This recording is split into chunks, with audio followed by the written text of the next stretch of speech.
Olá, aluno! O professor Cristiano Cassetari vai explicar nesta unidade sobre a incapacidade absoluta. Acompanhe a aula. Olá, pessoal! Nessa unidade nós falaremos de incapacidade da pessoa natural. O tema incapacidade é muito importante porque ele é o lado negativo da capacidade que nós estudamos na unidade anterior, né? A incapacidade, nós podemos dizer que ela advém da própria lei, advém da própria legislação, e ela consiste em restrições, né, ao exercício de atos da vida civil, tá? Então, as restrições para atos da vida civil decorrem justamente dessa incapacidade, porque elas geram e acarretam, né, essas incapacidades, restrições para os atos da vida civil. Muito bem. Nós temos dois tipos de incapacidade. A incapacidade ela pode ser absoluta ou relativa. O próprio Código divide em dois artigos. A incapacidade absoluta no artigo 3º e a incapacidade relativa no artigo 4º. Incapacidade absoluta no artigo 3º, incapacidade relativa no artigo 4º. Vamos estudar então cada uma dessas formas de incapacidade, né, e estabelecendo, inclusive, algumas consequências jurídicas da sua existência. Vamos começar pela incapacidade absoluta do artigo 3º. Incapacidade absoluta do artigo 3º. Esse tipo de incapacidade gera uma proibição total da prática de atos. Por que proibição total, professor? Porque o absolutamente incapaz não pode pessoalmente praticar atos da vida civil. Claro que ele é sujeito de relação jurídica, então, por favor, não confunda isso. Ele é sujeito da relação jurídica. Ele pode estar num contrato, né, sem problema nenhum. A questão é que ele não pode pessoalmente celebrar esse contrato, tá? Porque se ele celebrar pessoalmente, nós teremos a invalidade do negócio. E qual é a consequência jurídica? A nulidade. Então, uma coisa importante para tomar nota é que a nulidade será a consequência jurídica se o absolutamente incapaz praticar diretamente o negócio jurídico. Se ele pratica diretamente, o ato é nulo. O ato é nulo. E se ele é nulo, lembre-se que a ação declaratória de nulidade, ela é imprescritível, tá certo? Ela é imprescritível. E quem é então o professor que terá que praticar esses atos pelo absolutamente incapaz?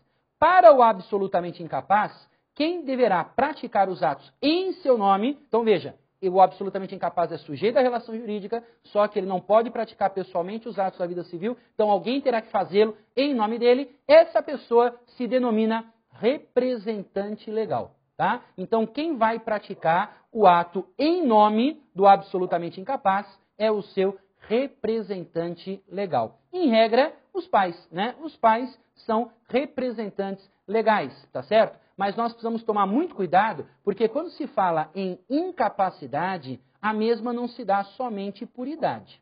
Se eu pedir para você fechar os seus olhos e pensar no incapaz, eu tenho certeza que na sua cabeça virá uma criança, tá? Mas veja, é possível termos adultos também como incapazes. Basta que eles tenham algum problema, alguma enfermidade que acarrete alguma questão no discernimento dessa pessoa. Se a pessoa tem algum problema de discernimento, nesse caso, o que é que acontece? Ela vai ter algum tipo de incapacidade, tá? Porque para poder praticar atos da vida civil, se exige discernimento. Eu preciso estar no meu juízo perfeito, eu preciso estar com pleno discernimento para praticar, entender, saber quais são as consequências jurídicas daquele ato.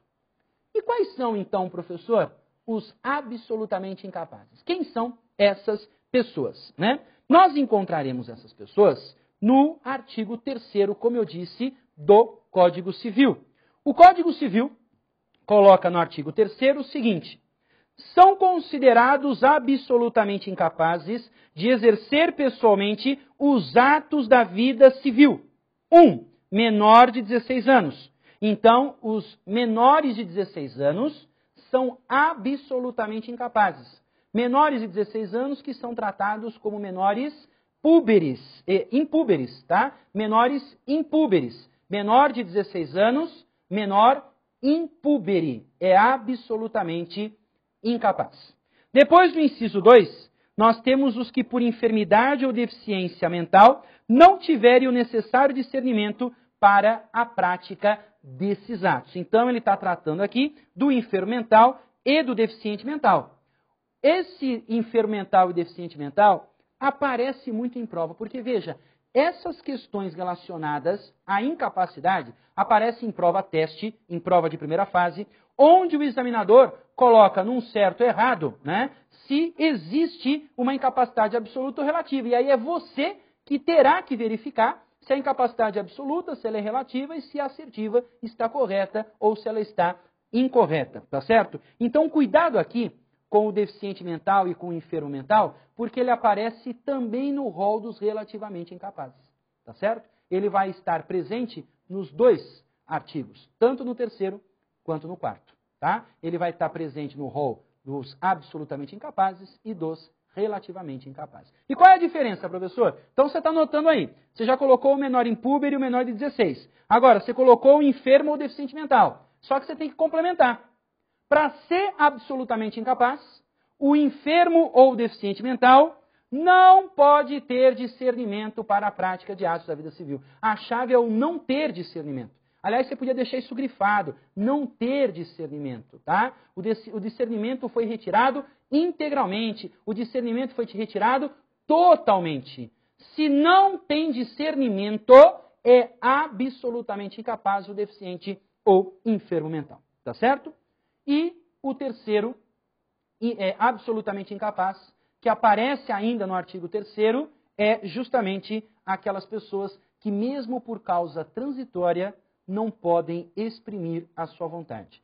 Mesmo que por causa transitória não podem exprimir a sua vontade, tá? Como, por exemplo, uma pessoa que está em coma. Uma pessoa que está em coma não pode manifestar vontade. Mesmo que transitoriamente, vai sair do coma mais tarde, não tem problema. Nesse período ela é absolutamente incapaz. Uma observação importante de se fazer é que as questões relacionadas a discernimento, as questões relacionadas à idade é fácil. Eu pego a certidão de nascimento, eu pego o RG e identifico qual é a idade da pessoa. Agora, quando se fala em problemas relacionados ao discernimento, nós teremos que ter um processo. Nós teremos que ter uma ação judicial denominada interdição. É a ação judicial de interdição que vai apurar e verificar, primeiro, se a pessoa tem problema no discernimento. Segundo, qual é o problema relacionado ao discernimento que ela tem. Então eu preciso verificar se a pessoa tem problema no discernimento e qual é esse problema. Por quê? Para saber se esse problema gera uma incapacidade absoluta ou uma incapacidade relativa. E aí, feito isso, e óbvio que isso vai ser feito por perícia médica, feito isso, o que é que acontece? O juiz nomeia um curador. O juiz nomeia um curador para ser o representante legal. Então, por isso que eu disse a vocês que, geralmente, né, o representante legal do absolutamente incapaz são os pais.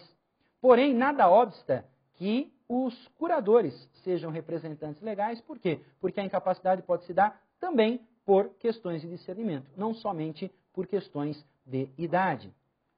Agora, acho que vale a pena fazer uma observação, porque não são em todos os casos em que essa ação de interdição vai acontecer. Mas a pessoa pode não ter sido interditada e ter com ela esse problema que impede uma real manifestação de vontade. E agora, esse negócio jurídico seria válido caso a pessoa celebrasse pessoalmente? Ou será que esse negócio jurídico seria, na verdade, nulo, seria inválido, porque quem celebrou pessoalmente foi um absolutamente incapaz? A questão que vai ter que ser verificada é se dá para perceber ou não a situação real de incapacidade. Se a pessoa é incapaz, não foi interditada, mas é visível, notório, perceptível que a pessoa tem aquela enfermidade, o ato é nulo. Agora, se a pessoa não tem como descobrir, não tem como saber, não tem como verificar isso, aí não dá para opor contra o terceiro de boa-fé. Isso se dá principalmente naquelas pessoas em que vai e volta o discernimento. A questão é um tanto quanto transitória. Vai, volta, vai, volta, vai, volta. Um dia tá bom, outro dia não tá, né? E aí as pessoas às vezes aguardam aquele dia específico para celebrar um negócio jurídico. Principalmente quem são alvos, na verdade, de serem enganados, são os notários. Porque às vezes essas pessoas são conduzidas a cartórios para lavrar procuração para alguém. A hora que o sujeito não está bem, ao invés de interditar, o sujeito pensa assim, eu vou levá-lo até um cartório e aí lavrar uma procuração para ele me passar todos os poderes de administração, venda, do patrimônio para mim.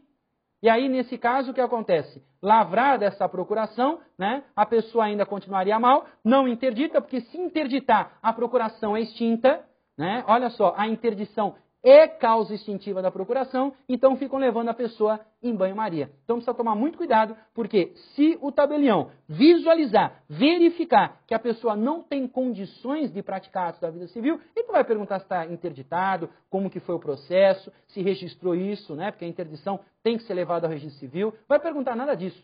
Ele vai, na verdade, vetar, proibir a prática desse negócio.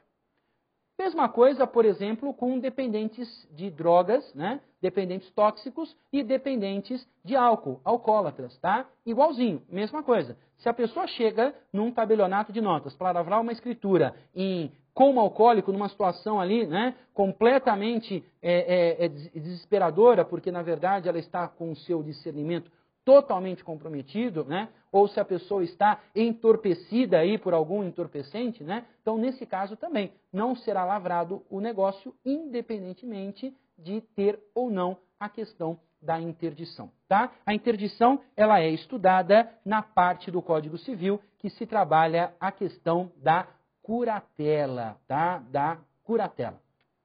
Encerramos essa unidade, então, sobre a incapacidade absoluta, tratando de uma questão que apareceu na magistratura de Goiás em primeira fase, um certo errado, né? Perguntando exatamente se o enfermo ou deficiente mental com discernimento reduzido era absolutamente incapaz.